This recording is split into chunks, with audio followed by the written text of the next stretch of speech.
Buenos días. Para comenzar esta clase es necesario que imaginemos una embarazada del segundo o tercer trimestre para que podamos acoplar estos nuevos conocimientos. Pueden revisar acá los contenidos y resultados de aprendizaje. Recordar siempre la periodicidad de los controles, es decir, la frecuencia con la que deben concurrir a los controles prenatales las gestantes en Chile. Esto es solo una recomendación del Colegio Americano de Obstetricia y Ginecología. Por lo tanto, puede existir diferencias en el contexto en el cual ustedes trabajen y eso depende mucho de los servicios de salud. Esta diferencia no debe ser tan abismal como la que encontramos acá. Recordar también el proceso de atención, es decir, la lógica que le damos al proceso de atención desde el modelo biopsicosocial, con su componente holístico detrás. Los objetivos específicos en esta altura del embarazo es evaluar la evolución de la gestación y del crecimiento fetal. Además, siempre estar vigilantes de los factores de riesgo biopsicosocial, tanto que pueden involucrar a la gestante o su familia.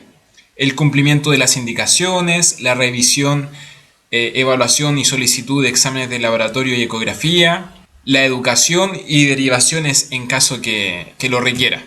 En el primer trimestre les decía yo y hacía mucho hincapié en que el foco principal de los controles prenatales es evaluar la condición materno-fetal. Del punto de vista fetal, en el primer trimestre se evaluaban ciertas cosas, entendiendo que es un embarazo pequeño, pero en el segundo y tercer trimestre tiene una lógica más contundente, más progresiva. Comencemos con la medición de altura uterina. Obviamente en el segundo y tercer trimestre esto se debe hacer siempre, debido a que el útero ya sobrepasa la sínfisis púbica y es algo que se debe hacer contundentemente en todos los controles. Segundo, la auscultación de latidos cardíacos fetales. También, eso va siempre y lo hemos aprendido en la clase de atención en el primer trimestre. Luego, a esta altura del embarazo, precisamente cerrando el segundo trimestre y comenzando el tercer trimestre, es decir, desde las 28 semanas gestacionales en adelante, podemos estimar clínicamente el peso fetal. Esto se realiza en manos entrenadas, por lo tanto, en los campos clínicos, cuando comencemos, es muy necesario que también apliquen esta maniobra para evaluar y sepan condicionar los aspectos que tienen que ver con la estimación clínica del peso fetal. Un ejemplo para esto es que cuando palpen un abdomen grávido, piensen que están tomando... ¿Han visto las leches de litro que vienen en bolsita? Ya, eso se correspondería a 1 kilo. Por lo tanto, si ustedes tienen en su casa o tienen la oportunidad de comprar leche en bolsa, pueden juntar 3 leches en bolsa y pueden empezar a jugar de esa misma forma para la estimación clínica del peso fetal. La lógica de esto es que en algún momento tengan manos entrenadas para que puedan detectar el peso fetal, su estimación por supuesto, y siempre contrastarlo con lo que dice la ecografía, entendiendo que la estimación del peso fetal, si el operador está bien entrenado, tiene un error del 10% que es similar a lo que pasa con la ecografía. Segundo, la clínica del líquido amniótico.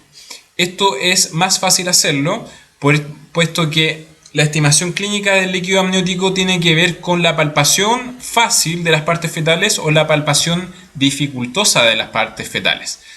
Si la palpación es fácil de las partes fetales, entonces se debe sospechar en un oligohidroamnios. Por el contrario, si es difícil esta palpación, entonces se debe sospechar en un polihidroamnios. En caso de sospecha, y si están en condiciones rurales o donde no pueden acceder a una ecografía fácilmente, deriven. Pero si tienen una ecografía para contrastar esto, es mejor tenerla y así tienen una certeza más cercana.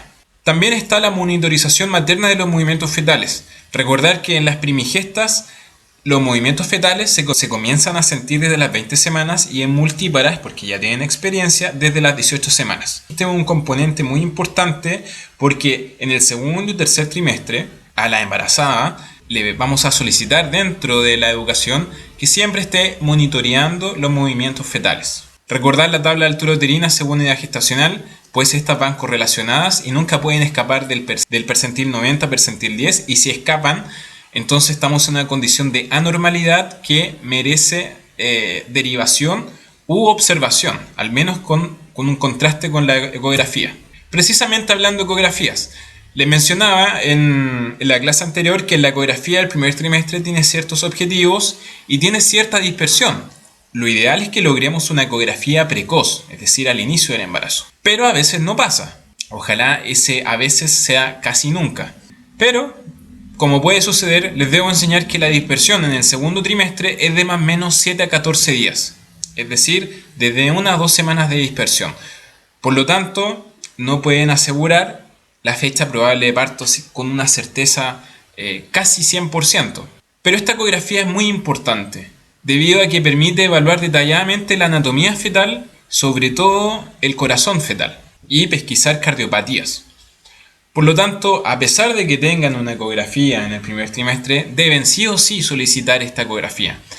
Probablemente, y alguna literatura lo dice, esta es la ecografía más importante del embarazo, pues descarta la mayor parte de las patologías que intervienen a esta altura del embarazo o más adelante, como por ejemplo en el tercer trimestre. El screening, en este sentido, de anomalías congénitas en el segundo trimestre, es capaz de detectar hasta un 80% de las anomalías del sistema nervioso central.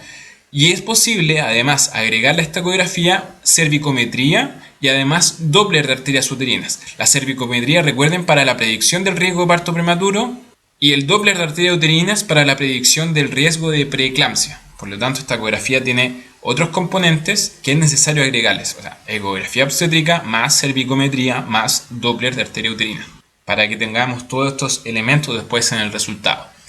Recordar que la velocimetría Doppler en el segundo trimestre es altamente sensible para detectar preeclampsia precoz en un 90% de los casos. Supongamos que en el caso que llega una embarazada y no existe una ecografía precoz, tampoco una ecografía en el primer trimestre, y solamente tenemos una ecografía del segundo trimestre y nos dicen, debe usted calcular la edad gestacional. Bueno, la indicación es que si la FUR que nos refiere la gestante y la ecografía del segundo trimestre, que es la única que tenemos, concuerdan o están cercanas, defínase cercanas con un rango de dispersión máximo de 9 días, entonces consideren la FUR relatada por la paciente. En el caso que la FUR de ella no sea segura, entonces consideren la FUR que manda la ecografía del segundo trimestre. Y asimismo, si la diferencia es mayor de 10 días y además se encuentra con una FUR no segura, entonces consideren para efectos de FUR lo que demanda la ecografía. Esto es para calcular siempre la edad gestacional y la fecha probable de parto. La ecografía del tercer trimestre es un elemento más de imagenología que nos permite evaluar la condición fetal en esta etapa. La dispersión en esta etapa del embarazo es de 14 a 21 días. Es mucho, es bastante. Ojalá nunca les pase, no se los deseo que llegue una gestante a control. Al ingreso de embarazo llega en tercer trimestre, llega con una ecografía del tercer trimestre. No se los deseo porque es un gran dolor de cabeza. Pero deben saber que en esta ecografía esta dispersión es muy grande y es debido a que no se puede captar con total certeza la evolución del embarazo, pues no contamos con ecografías previas. Pero si existe un buen control, un buen acople y ecografías seriadas y controles consistentes a lo largo del embarazo, esta ecografía es importante porque permite la valoración de la estática fetal, es decir, los movimientos fetales, la valoración de la ubicación placentaria, la cantidad de líquido amniótico, la valoración del crecimiento fetal y revalorar la anatomía fetal, puesto que descarta ese pequeño porcentaje de patologías que aparecen tardíamente en este trimestre, básicamente. ¿Por qué es tan necesaria la ecografía del segundo trimestre? Y la evaluación entre todas esas evaluaciones de la cervicometría. La razón es la prevención del parto prematuro. El cerclaje cervical está indicado en mujeres con antecedentes de aborto o también de partos prematuros, sobre todo en el segundo trimestre. Y es por eso que en estas gestantes se debe hacer un cerclaje electivo después de las 14 semanas. Repito, el cerclaje cervical se indica a las mujeres que tienen antecedentes de aborto o parto prematuro en el segundo trimestre y a ella se le hace un cerclaje electivo después de las 14 semanas. Es muy importante que consideren de que este aborto, este parto prematuro, debía ocurrir en el segundo trimestre para que se realice esto. Y a veces pasa que como hallazgo de la ecografía del segundo trimestre, gracias a la cervicometría añadida, en mujeres asintomáticas que presentan o presentaron cérvix corto en esa cervicometría, definido como menor a 25 milímetros, se recomienda el uso de progesterona profiláctica en óvulos de 200 miligramos de progesterona vaginal. A la vez, en mujeres asintomáticas que también presentaron cérvix corto, existe insuficiente evidencia de que el uso del pesario sea útil para reducir el riesgo de parto prematuro. Por lo tanto, se lo he dejado en ennegrecido, mujeres asintomáticas y menor a 25 milímetros de cuello deben indicar el uso de progesterona profiláctica. Ustedes dirán, profe, ¿y podríamos usar progesterona más pesario? Bueno, la verdad es que no existe suficiente evidencia para justificar el uso combinado de ambas. En este flujograma podemos ver los hallazgos en la ecografía del segundo trimestre. En el caso de que la cervicometría sea menor a 20 milímetros, la guía perinatal demanda que se inicie con progesterona vaginal, pero la sugerencia puede ser incluso a partir de menor a 25 milímetros. Además, siempre consideren de que debe ser derivada, sí o sí, y la indicación del reposo. Otra evaluación común es el Doppler, y si el índice de pulsatilidad es mayor del percentil 95, se debe derivar a la unidad de alto riesgo obstétrico. Por lo tanto el elemento 1 como el elemento 2 que vemos en este flujograma tienen como denominador común la derivación a la unidad de alto riesgo. Y tercero, si es que esta ecografía en el segundo trimestre pesquisa una malformación congénita, también merece una derivación, en este caso a la unidad de medicina fetal. Por lo tanto, este flujograma que podemos ver en la guía perinatal nos dice y nos demuestra la importancia de la ecografía del segundo trimestre de embarazo, entendiéndola desde el punto de vista de anatomía fetal, para evaluar la malformación congénita, del punto de vista de la cervicometría, en vista de la prevención de parto prematuro, y el Doppler de arterias uterinas y su alteración en vista de la futura posible preeclampsia.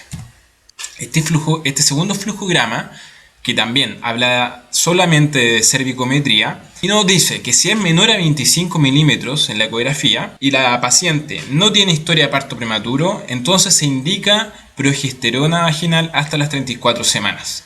En caso contrario, si es que la paciente tenía una historia de parto prematuro previo, se debe indicar progesterona vaginal y considerar cerclaje. Estos son todos los exámenes de rutina del segundo trimestre. Vamos a ir uno por uno. El CUMS indirecto se debe repetir para las gestantes RH negativas que no fueron sensibilizadas alrededor de las 26 a 28 semanas. El hemograma o hematocrito hemoglobina, debido a la hemodilución, se debe repetir a las 28 a 32 semanas. El segundo BDRL, recordar que son alrededor de, y deben ser 4 a lo largo de todo el embarazo, entendiendo que el cuarto es en la sala de prepartos y estamos en el segundo trimestre, por lo tanto es el segundo BDRL. Cuarto, el sedimento de orina u orina completa, también urocultivo, la PTGO o TTGO, que es la prueba de tolerancia a la glucosa. Esto se debe realizar entre la semana 26 y 28 con 75 gramos de glucosa. Una vez me pasó que una paciente me dijo que ella no podía tomar estos 75 gramos de glucosa debido a que los vomitaba. Y es algo que puede pasarles también en el futuro. Existen pacientes que al tomar estos 75 gramos de glucosa empieza una sensación nauseosa que no lo resisten y lo vomitan. Por lo tanto, la prueba no es del todo concretada. Entonces me dijo si en reemplazo podía comer chocolate, una barra de chocolate. Bueno, si alguna vez le pasase eso o quisiesen las pacientes reemplazar esos 75 gramos de glucosa por otra cosa, es imposible, puesto que nunca van a saber con certeza cuánta glucosa tiene el elemento que quieren comer para comparar el efecto de uno y la otra. La evidencia demuestra de que deben ser 75 gramos de glucosa, así está predispuesto y prediseñado. No cambien de esa lógica, puesto que el cambio requiere una evidencia detrás y no la tienen. Y la ecografía obstétrica más Doppler más cervicometría por todos los elementos que hablábamos previamente. Exámenes de rutina en el tercer trimestre. El tercer BDRL o RPR también lo pueden encontrar, 34 semanas, el cultivo de Streptococo grupo B para identificar si la madre porta este Streptococo que tanto daño causa en el recién nacido. VIH, el MinSal recomienda repetir este examen, el de VIH, que ya habíamos pedido en el ingreso prenatal, entre las 32 y 34 semanas de gestación en mujeres con riesgo de adquirir VIH. ¿Cuáles son estas mujeres? Bueno, mujeres que han tenido un comportamiento sexual durante el embarazo errático o han cambiado de pareja sexual quizás durante el embarazo u otros casos. Recordar que siempre este examen requiere consentimiento informado y consejería pretest. Y finalmente, como examen de rutina del tercer trimestre, la tercera ecografía o ecografía del tercer trimestre. El descanso prenatal es un derecho que tienen las gestantes en Chile para todas las embarazadas con contrato laboral y que tienen derecho a esta licencia de descanso, sea su gestación pasando por una situación fisiológica o patológica. Existen condiciones patológicas que necesitan una licencia previa al descanso prenatal. En ese caso no podemos otorgarla nosotros, pero sí puede hacerlo un médico, por ejemplo. De igual manera, mencionarles que este descanso prenatal puede ser emitido tanto por médico o por matrona, siempre desde las 34 semanas de gestación. ¿Por qué? Porque este descanso prenatal es de 6 semanas considerando todo ese tiempo previo a la fecha probable de parto. Vale decir, existirán embarazadas que si tienen su embarazo antes de las 40 semanas, pierden esos días, entre comillas. Signos y síntomas de alarma en el segundo y tercer trimestre. Recuerden que la idea de la educación en los controles prenatales es que las embarazadas estén capacitadas en reconocer lo normal de lo patológico y saber también dónde deben concurrir si es que ocurre alguna situación anómala. Por lo tanto, la embarazada debe estar capacitada para reconocer esa metrorragia que puede existir en el segundo y tercer trimestre, que puede ser de índole placentaria, por placenta previa, o desprendimiento prematuro de placenta normoinserta, el famoso DPPNI. Y además de reconocer y diferenciar el flujo genital anormal, es decir, la diferencia entre una leucorrea fisiológica, de una rotura prematura de membranas o una leucorrea patológica. Esos son elementos que se deben abarcar en la educación durante el control prenatal. La importancia de la nutrición materna en el segundo y tercer trimestre. Por eso es importante que en el ingreso de embarazo deriven a nutricionista a las embarazadas, puesto que las necesidades nutricionales y los cambios nutricionales desde la etapa preconcepcional hasta que son puérperas es muy importante, sobre todo considerando que durante el segundo y tercer trimestre existe un incremento del gasto energético. Por lo tanto, en este periodo de tiempo necesitamos un incremento. Por lo tanto, se debe aumentar el aporte calórico entre 350 y 450 kilocalorías día durante el segundo y tercer trimestre, respectivamente. Ahora, esta información es más nutricional, pero es solamente para que tengan en conciencia de que no todo el embarazo requiere las mismas condiciones nutricionales, es decir, los gastos energéticos son distintos. Aquí habla un poquito de la lógica de lo que les decía. Por ejemplo, solo para contarles, no necesito que memoricen esto, solamente quiero que entiendan que la lógica nutricional del primer trimestre, la lógica nutricional de la preconcepción es muy distinta a la del segundo y tercer trimestre, puesto que el consumo de glucosa, el consumo de proteínas es mucho más alto. Consideren también el calcio. El calcio es un elemento muy importante en el desarrollo fetal y va a requerir 30 gramos de calcio durante el embarazo, sobre todo en el tercer trimestre. Por lo tanto, si es posible que entreguen calcio y está dentro de la gama de medicamentos que tiene el CESFAM, entréguenlo. Si existen mujeres o gestantes, más bien dicho, que no tienen una dieta normal, entendiendo normalidad como es lo más frecuente, y son vegetarianas o veganas, se debe recomendar en el segundo trimestre una suplementación diaria con vitaminas y minerales. En el caso que sean gestantes que sean omnívoras, es decir, coman todos los elementos, además de carne y otros, no es necesario esta suplementación. Pero si es que van a suplementar o les preguntan algún día sobre los suplementos, recuerden que si algún suplemento tiene vitamina A, no lo recomienden, puesto que puede tener un potencial efecto teratogénico.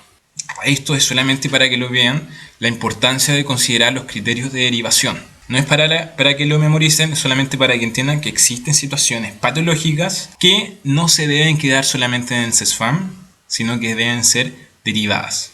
¿Recuerdan que en el primer trimestre solo había un solo taller Chile Crece Contigo? Bueno, en el segundo y tercer trimestre existen muchos más talleres Chile Crece Contigo.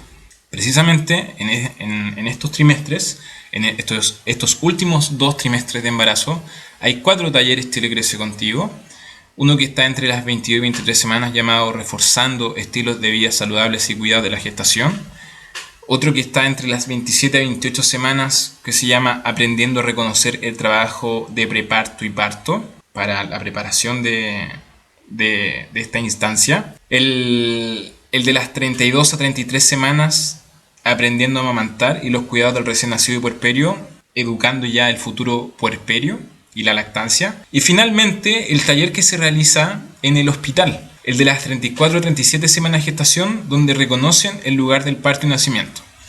Este taller Chile Crece Contigo, el último, el de las 34 a 37 semanas, generalmente existe un móvil o un transporte que sale del CESFAM y la lleva al hospital, y existe una matrona del hospital que hace una visita guiada por las zonas donde tendrá su parto.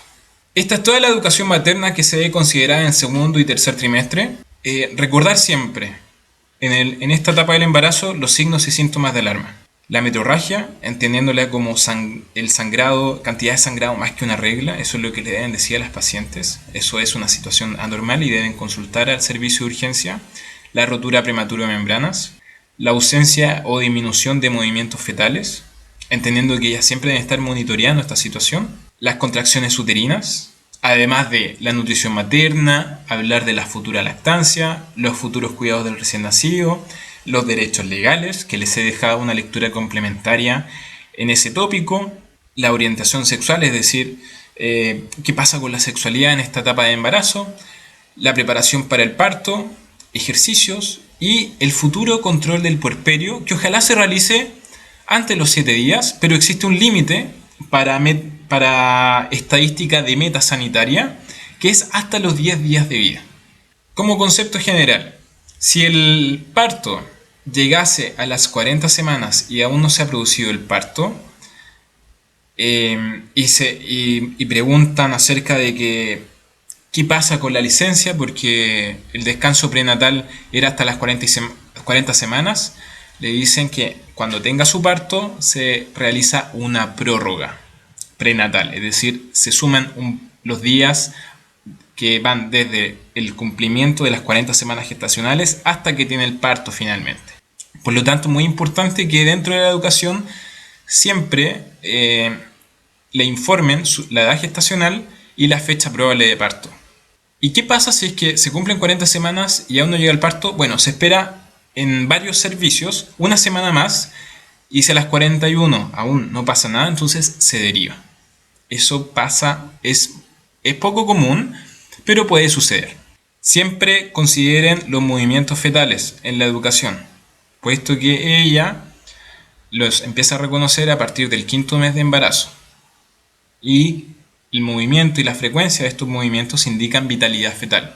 También indicarles, y probablemente es muy útil también para ustedes y para las colegas que trabajan en los servicios de urgencia, que de pronto llegan a consultar gestantes que fueron a la consulta innecesariamente, es decir, por una situación que no ameritaba una urgencia. Sobre todo en esta época, es muy importante evitar ese tipo de idas a los servicios de urgencia innecesariamente.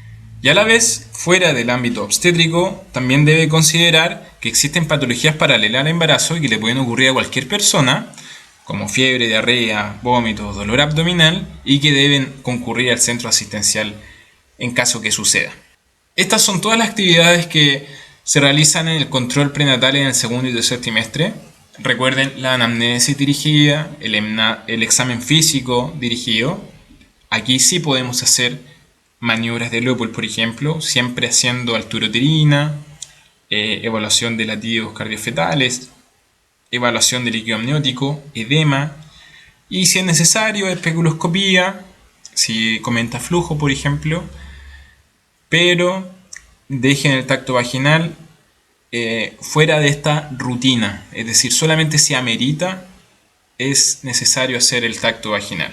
¿Cuáles son esas situaciones, por ejemplo? Si existe una dinámica uterina evidente, por ejemplo, y ustedes ponen la mano encima del abdomen y efectivamente existen contracciones uterinas. Esto no les debería pasar, puesto que ustedes educaron previamente en que si existe dinámica uterina, debían ir a la urgencia, no a control con ustedes, porque en el CESFAM no van a tener todos los elementos necesarios para la atención de un parto. Los medicamentos, el hierro iniciando de las 12 semanas y calcio. El PENAC siempre rutinariamente se da durante todo el embarazo.